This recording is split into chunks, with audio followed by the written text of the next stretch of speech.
Hey everybody, my name is Brad Groce and I'm going to bring a short devotion today. So when the pastor asked me about sharing and giving a devotion, I just was thinking about how God's been dealing with me lately, and I just had this overwhelming sense of direction of just finding peace in troubled times. Even before this COVID virus, and there's just so many other things going on as well in our world. It just seems like that we're just in this whirlwind of trouble. And we've had some, even personally, we've had some health issues we've been dealing with, and then you couple that with a pandemic, and then especially where we live, you couple that with a catastrophe with the tornado damage that we had of a few weeks ago, and it's just this swirling presence of trouble.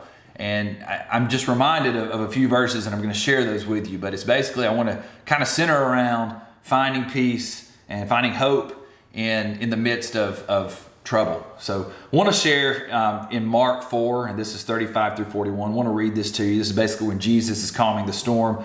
So here's the verses. In verse 35 it says, "As evening came, Jesus said to his disciples, 'Let's cross to the other side of the lake.' So they took Jesus in the boat and started out, leaving the crowds behind, although other boats followed. But soon a fierce storm came up. High waves were breaking into the boat, and it began to fill with water. Jesus was sleeping at the back of the boat with his head on a cushion. The disciples woke him up, shouting, 'Teacher, don't you care that we're going to drown?' When Jesus woke up, he rebuked the wind and said to the waves, 'Silence.' Other translations say, 'Peace, be still.' Suddenly the wind stopped, and there was a great calm. Then he asked them, 'Why are you afraid? Do you still have no faith?' The disciples were absolutely terrified. 'Who is this man?' they asked each other. 'Even the wind and waves obey him.'" So in the midst of this, and I want to set it up a little bit, in Galilee, this body of water they were in is the Sea of Galilee, and it's a freshwater lake in northern Israel. Now it's 7 miles wide and 160 feet deep. So it has frequent storms that come up, and you can imagine the type of boat they were in Jesus' time. So the waves can get as high as 15 feet in my research in this body of water, the Sea of Galilee. So at the time of chaos, you can imagine the disciples are really panicking. They're beginning to be fearful for their lives. I'm sure they think of all the things that could go wrong with these storms coming in on the boat. And meanwhile, Jesus, the Savior, is back there just sleeping, right? And then at once he awakes, and his mere words calm the seas. And so I want to think about that a little bit. He asked the disciples a few questions, and I wanted to, they're obviously rhetorical questions, but I wanted to kind of go through those. So he asked them, "Why are you afraid? You got medical issues. Why are you afraid? There's a pandemic going on. Why are you afraid? There's catastrophic storms. Why are you afraid? Don't you remember who I am?" He asked them that. "Don't you remember who I am? Don't you remember that I'm always with you?" So I want us to think about that. I want to give you those words to go with hope today, is that in spite of what's going on in your life or around you, that God is with us. He's always with us. It doesn't matter what's going on. Those are ways, and we can always react to the trouble in our lives. But if we always come back to that God is with us, that we're never alone in any of that. I want to share with you another passage here. It comes from Psalm. It's Psalms 107. 28 through 30, and it says this: "Lord, help, they cried in their trouble, and he saved them from their distress. He calmed the storm to a whisper and stilled the waves. What a blessing was that stillness as he brought them safely into harbor." That's another point I want to touch on, is the stillness. In the passage in Mark, it talks about that Jesus commands the waves to be still, and they were. In the passage in Psalms, the psalmist says, that it stilled the waves, and what a blessing was that stillness. If your family's like my family, our schedule is color-coded with who needs to be where and what needs to do this, and the schedule is overwhelming at many times.